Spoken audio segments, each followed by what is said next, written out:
about this topic, and I realize there's probably 50 questions you could ask about the 50 different topics, but what is burning your mind based on what we just talked about?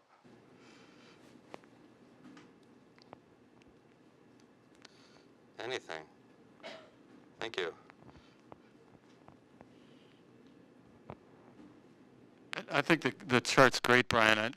One question, though, that comes to mind is we're seeing more and more corporate end users go to a lease arrangement and get out of the real estate business, so to speak. They don't want to manage their own real estate because it's not their core business.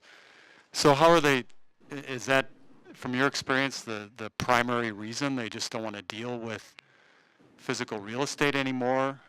Or why do you think that trend's emerging? Yep. The question was, again, why do corporate real estate users lean more towards leasing versus purchasing? Again, there's no question in many cases that FedEx could buy that facility. FedEx just rented a facility in Brookfield for must have been over 20 years. They could have easily bought that facility, but why didn't they?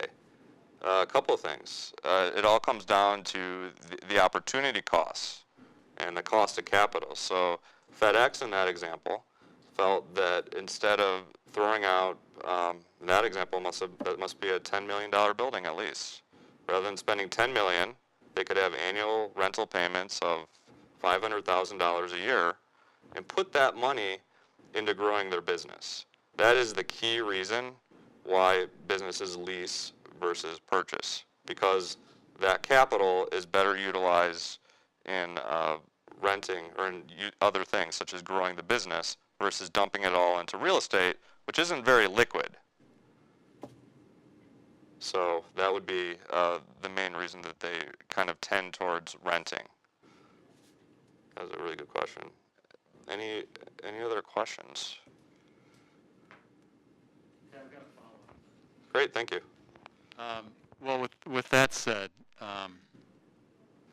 when making that decision, how do they factor in the potential of, the exit strategy? Say they lease for 20, but then business changes and they want to get out after 10. They're still obligated for the 10 additional years on the lease. Are they factoring that in somehow, that there's a cost to exit?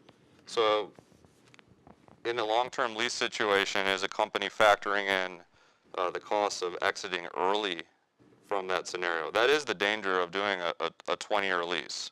So in that case, you would want an option to contract probably, or you certainly want the option to sublet without landlords or with landlord's consent, which is normally not unreasonably withheld. So your lease should always say that you have the right to sublet with landlord's prior written consent, which would not be unreasonably withheld. Now, you wouldn't be off the hook on that lease if you're trying to exit early, but you at least have another company paying you, and then you continue to make payments to the landlord. Every company has a different holding period. In our example, we use a 10-year holding period. In that example, that was a 20-year period. I don't know who knows what's going to happen 20 years out from now.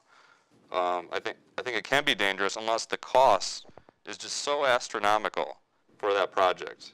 And the best examples I can think of would be like a high-end Class A office, like a Godfrey & Kahn, who's going to occupy this new structure, for the next generation. And the cost of relocating would be very difficult. So that would be why 20-year might make sense there. Great. Any final questions before we wrap up?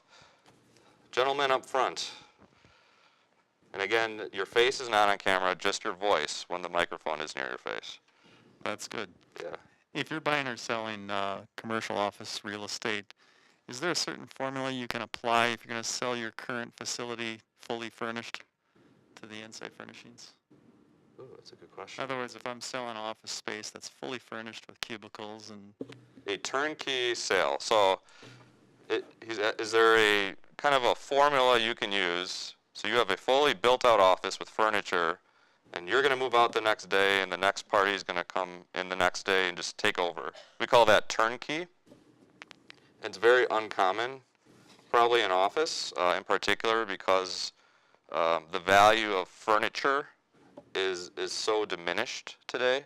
There's such a excess supply of furniture that offering those types of amenities are more of a benefit to the seller or party leaving. However, you certainly could incorporate that into the deal, normally as personal property, so it'll have some sort of alternative value or intrinsic value to the transaction. Maybe that's what you throw into the deal to seal it. I'll give you all my furniture, deal. Let's sign the lease. So, Thank you. thank you. Any final questions? How about a clause for early termination of the lease? So rather than an option to contract, the question was, can't we just terminate it? Yes, that I should have had that in my presentation during lease negotiations. Some tenants do want the option to terminate. So here's the way that you would do that. Normally there's some sort of predetermined buyout of X number of months.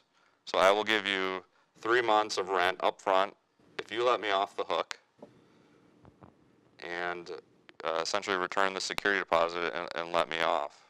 So a lot of landlords obviously prefer not to have those termination options because a bank, once those are in there, a bank is going to view it as just a 1-year deal, for example. They're not going to view that 20-year FedEx deal would be a 1-year deal if they had termination options after every year.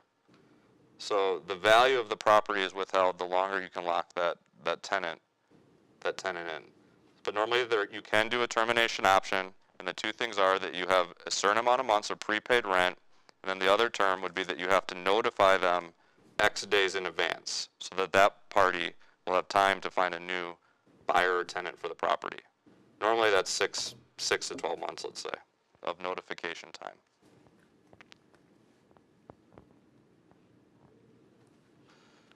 Great, I think we have one more question, and then we'll...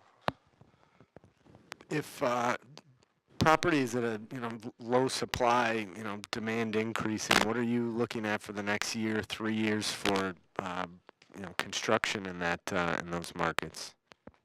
Great question. And I did cover, the question was with supply tightening, constricting, are we going to see any sort of new construction? And I did talk about this in the presentation, but I didn't say it to the audience. And you're going to see, first of all, no speculative development. There's very few developers that are just going to go put up a building and hope the tenants come along. That's certainly the case in office. You do have some speculative development in industrial down in Kenosha because there's confidence that they'll backfill that after the fact. But otherwise, they would very much like to, I'm sorry, what was the question? I lost track of where I was at. Just looking for your idea of a forecast for the next year. Yep, good. So that was the build-to-suit or the speculative. Then you're going to have build-to-suits. And the best example I could think of there, I even had this written down, was one of our members, Ergens, who worked with a deal or with a tenant, TCI, Transcoil, out of the city of Milwaukee. Transcoil felt it would be more a better capital structure to lease than to own. It was such a unique facility. So they paired up with a reputable developer. The developer built the building and rented it back to Transcoil for a long period of time. So that would be the build-to-suit. And then the other prevalent construction that you will see will be expansions. In fact, I think you'll probably see more expansions than any other type of construction. Because if you already own the site, and because of that horrible supply out in the marketplace right now, it probably isn't the end of the world to just, add another 20, 30,000 square feet onto the land you already own. So you will see new construction. You've heard of a lot of exciting retail construction projects with all the grocery stores. And it's just going to have an amazing trickle-down effect on all the construction companies, their subs, suppliers. It's going to be really good for our market over the next coming year. Retail will have the most construction, followed by industrial, and then, of course, office will be last.